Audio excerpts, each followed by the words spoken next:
dhalinyarada ayaa lagu qiyaasaa Somaliland inay ka yihiin 75%. masiirka dhalinyarada Somaliland waxa uu xil saaran hay'adaha dawliga ah ee hay'adda shaqaalaha dawladda Somaliland. hay'adda shaqaalaha dawladda ayaa lagu tilmaamaa inay guud ahaanba tahay rajadii dhalinyarada Somaliland min la asqar ilaa loo yacdo.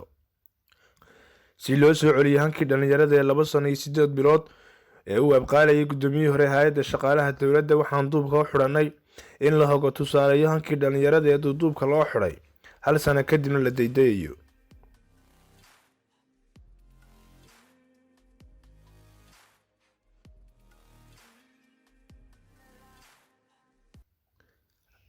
hal sano iyo dheeraad oo Farxaan uu hayo xilka hay'adda shaqaalaha, waxaa dhalinyarada candhuuftada ay dib uga liqeen inay imtixaan hufan u galaan shaqooyinka dalka ka soo baxa iyo inay lunta rajadii qalinka oo hadda sida muuqata lagu noqday rajo iyo fafaalaheedu u muuqdo. caaqil hebel baa wada, wasiir hebel ayaa ii ka soo diray iyo agaasin hebel ayaa warqadan ii soo qoray. hore hay'adda shaqaalaha dawladda waxa uga madax banaaneed raadin badan kadib aanu soo ogaanay inay hay'addu ciddii shaqada waayeysa amaba laga saarayo liiska hay'adda shaqaalaha loo soo maro xeerarka hay'adda shaqaalaha dawladda u yaala, oo ay ugu horeyso digniin mar iyo lababa la siiyo. digniin kadib haddii ay soo noqnoqoto dembigaasi ay amar ka soo saaraan hay'adaha ay khusayso go'aan ka gaadhaan. haddase inuu qofku shaqada laga saaraa waa mid fudud, waxay ku sugan tahay oo keliya wasiir, agaasimo iyo asxaabta gudoomiye Farxaan oo ka soo cawda amaba dalbada ciddii ay isku dhacaan ee ku jirta liiska hay'adda shaqaalaha in laga saaro, looguna bedelo cid ay iyagu jeebka kala soo baxaan, kadibna iyadoo la qadarinayo isla markaana gudoomiye Farxaan xushmeynayo la fulinayo amarkaasi. isla markaana halkaasi waxaa ku burbura hankii dhalinyaradu ka lahayd dalkooda hooyo, oo waa ta sababtay inay dhalinyaradu waddanka uga yaacaan shakhsiyaad ku takrifalaya awooddii dowladeeda loogu dhiibay inay iyagu ugu shaqeeyaan. baraha bulshada ayaa lagu arkayay gudoomiye Farxaan Aadan Haybe oo bartiisa Facebook ku soo daabacay kana jawaabay shakhsiyaad uu ka saaray hay'adda shaqaalaha kadib markii Facebook ku daabaceen shaqadii laga yeeliyay. intaynan hore uga sii socon barnaamijka oo ah mid ay iska kaashadaan isla markaana ay dhalinyaradu fikirkooda ku ururiyeen, bal aynu dib u jaleecno maalintii xil wareejinta mas'uuliyadda la saaray Farxaan Aadan Haybe gudoomiyaha hadda, bal intay leekayd iyo sida hadda xaalku yahay.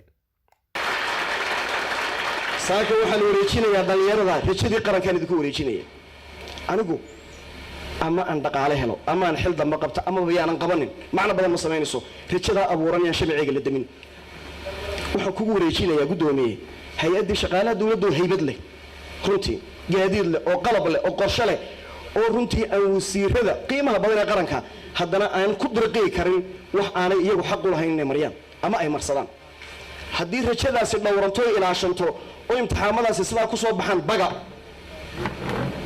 ilaahay subxaanahu wa ta'aala bagadaas meen ku daynaa way socon insha Allah ta'ala way guuleysan doontaan. saaka hay'adda shaqaalaha dawladda waxa wada leh wiilka boora ma jooga bool baki balligubadle berbera burco boohoodla iyo baran intuba waxay aaminsan hay'adda shaqaalaha dawladdu inay ka dhaxayso oo ay runtii qiimahaas ay yeelan karayso. halkani waa halka Somaliland ka dhismayso ama waa halka Somaliland ka dumayso. inaynu ilaalino nidaamka tartanka qalinka iyo qiimaha wax weyn bay qaranka u abuuri doontaa. sidoo kale shaqaalaha dawladda inaynu u naxariisano oo aynu horumarino oo aynu hagaajino oo halka ugu sarreysa la gaadhsiino waa yoolka hay'adda shaqaalaha dawladda. dhaqaalay hay'adda shaqaalaha dawladdu waa dhaweyd dhexdaas ku guuleysatay shaqaalaha dawladda lagu horumariyo. saaka shaqaalihii iyagoo tirsan oo qalabkii yaallo oo gaadiidkii yaallo oo 2 sano ku dhawaad la shaqeeyay oo waxaasoo dhali baxeen kharashkii miyuu dhammaaday? maya, 5% ka isticmaalnay. waxa aad aragteen ee horumar qaran ka dhacay 70% ku dhawaad oo 7 milyan lacag ku dhow baan Farxaan Aadan Haybe saaka ku wareejinaya. sharmarka dabadii imtixaan dambe ma qaaday hay'adda shaqaaluhu hankii dhalinyarada isaguna xaguu ku dambeeyay $7 milyan oo Farxaan Aadan Haybe la wareegay. maxaa looga qayb qaadan waayay horumaradii hore hay'adda shaqaaluhu u waday? inan ka tirsaneyd wasaaradda xanaanada xoolaha iyo kalluumaysiga oo shaqadii lagaga saaray waxaad u jawaabtay wasiirinda. aboon cismaan ku jara wuu garnaqsanayaa, wuxuuna leeyahay 7 sano ayaan xisbiga kulmiye ahaan aan gabyayay oo mushahar ka qaadanayay maanta oo aan ka fikir duwanaaday xukuumadda talada haysa. maxaa mushaharkayga loogu aanayay madaxweynaha ayaad u gabayday? bal aynu yar eegno in yar sida wax u socda Somaliland. inaan dambi ku qirtay oo dambigayga ga saaray shaqadayda.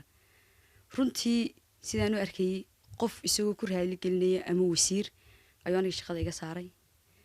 markii dambena uu isku dhaxyaacay siduu hadba maxay tahay isugu dhex qasnaaye marba Facebook iga soo jawaabayaad ka aragtaan inuu aniga xaqdarro igu sameeyay xaqdarradiina isaga ku cadaatay ilaa xalayba dul sabaynaysay warbaahinta ayaan doonayaa inaan halkan kaga hadlo maanta arrinteeda marka 4 qodob baan ka hadlayaa qodob waa ka qodobo kale oo inoo raaci doonaan way jiraan hay'adda shaqaaluhu waxay u tafaxiidatay inay guud ahaanba guddi ku rido hankii dhalinyarada ee Somaliland lama garanayo sababta marka dhalinyarada looga saaro liiska hay'adda shaqaalaha isla markaana looga goosto mushahar awalkiisa horeba ahaa wax ka yar 1 milyan oo noqonaysa $85 Somaliland dhalinyarada iyo shaqaalaha dawladdu waxay ku jiraan ha hadlin haddaad hadashana mushaharkaaga ayaad waayi doontaa fikirkaagana ha ku cabirin qoraal iyo hadal midna hadda ogow siyaasiyiin inaad la fikir noqoto inaad ka soo horjeesato inaad wax qorto iyo inaad hadashaba dastuurka Somaliland ayaa kugu damaanad qaaday